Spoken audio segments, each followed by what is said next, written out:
As we have seen this week, Russia has decided to invade Ukraine in an unprovoked attack, leaving many citizens dead or misplaced. The UK and its other sister nations have put sanctions on Russia to try to stop the brutality. But what does this mean for Russia? And what are the sanctions put in place?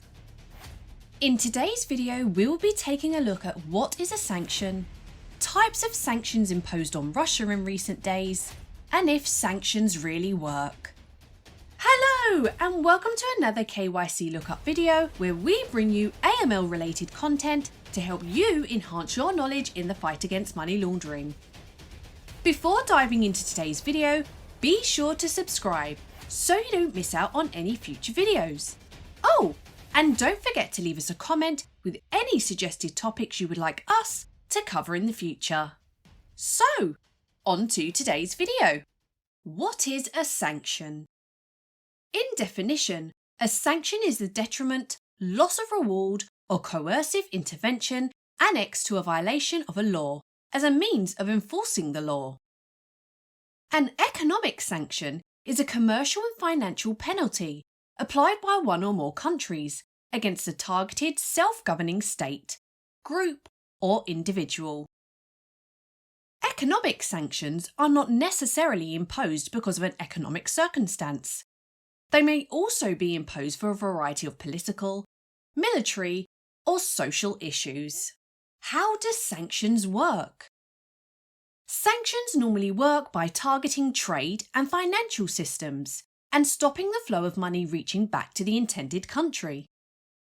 Trade sanctions specifically target goods being transported from one place to another. Financial sanctions prohibit a firm from carrying out transactions with a person or organisation, known as a target.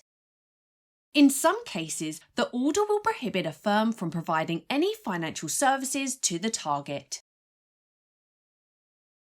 Let's break down some cases of trade and financial sanctions. Currently, the US, UK and EU have placed financial sanctions on Russia due to the Ukrainian invasion. This means that comprehensive sanctions covering Russian elites, companies and financial institutions announced following Russia's full-scale invasion of Ukraine. Russian bank assets in the UK to be frozen, totally shutting off its banking system from UK finance markets. The UK is banning Russian state-owned and key strategic private companies from raising finance on the UK financial markets. More than 100 companies and oligarchs at the heart of Putin's regime hit with sanctions today worth hundreds of billions of pounds, asset freezes and travel bans. Punitive new restrictions on trade and export controls against Russia's high-tech and strategic industries. Sanctions have been placed from the US on Russian banks that hold around $1 trillion in assets, including Russia's military bank, which conducts defence deals. The US have cut Russia's high-tech imports from entering the country. From the EU, they have sanctioned 351 members of the Russian parliament who voted in favour of the recognition. Sanctions against 27 individuals and entities over their actions against territorial integrity, sovereignty, and independence of Ukraine. And restricting the Russians' access to the EU's capital and financial markets and services. From the 24th of February, all the EU leaders met for a special summit and concluded that further sanctions will be put in place to target the financial sector, the energy and transport sectors, dual-use goods, export control and export financing, visa policy, additional sanctions against Russian individuals, and new listing criteria. Another case of trade sanction would be, in 1963, the United States put a trade sanction on Cuba after they nationalised the US-owned Cuban oil refineries without compensation. This stopped almost all trade between the two countries. In 2017, at the end of his presidency, Barack Obama announced the immediate cessation of some of the sanctions placed on Cuba, and which the Cuban government agreed to. However, in the same year, President Donald Trump enacted some new rules which would reinforce the business and travel restrictions, setting Cuba back to square one. To date, this has been the longest sanction placed on one country to another, and it's estimated that Cuba has lost a total of $130 billion due to the restrictions. These restrictions are targeted to hit the sanctioned country where it really hurts, which is normally the pockets of powerful people. But this got me thinking, do sanctions really work?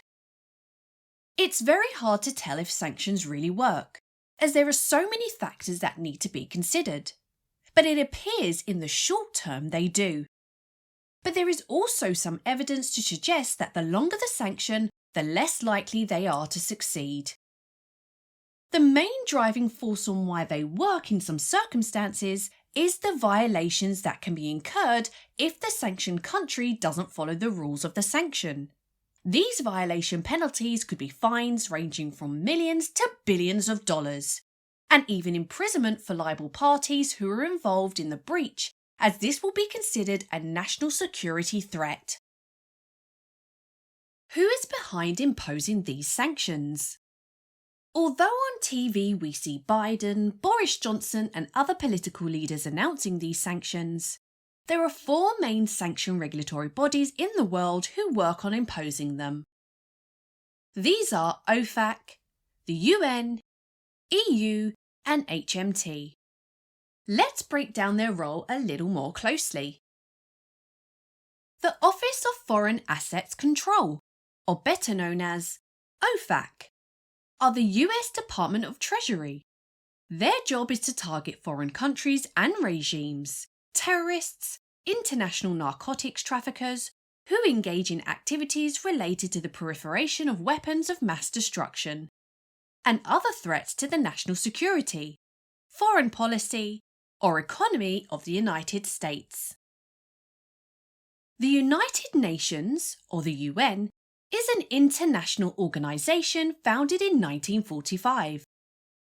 It is comprised of 51 countries committed to maintaining international peace and security, developing friendly relations among nations, and promoting social progress, better living standards, and human rights. The European Union, the EU, is a political and economic union comprising of 27 member states and are located in Europe. The EU values are common to the EU countries in the society in which inclusion, tolerance, justice, solidarity and non-discrimination prevail. Her Majesty's Treasury, or simply known as HM Treasury, is the government's economic and finance ministry, maintaining control over public spending, setting the direction of the UK's economic policy, and working to achieve strong and sustainable economic growth. All these organisations work together to ensure these sanctions are followed, and if not, work on further sanctions if required. To find out a little more about sanctions and sanction regulatory bodies, please check out our other videos on the topic. Well, there you have it. What is a sanction? Types of sanctions that have been imposed on Russia, and if sanctions really work. Please tell us in the comments section if you think sanctions work, and if sanctions placed on Russia are justified. And most importantly, our thoughts and prayers are with the people of Ukraine. Thank you for watching the video, and if you made it this far, don't forget to like and subscribe to watch more amazing videos.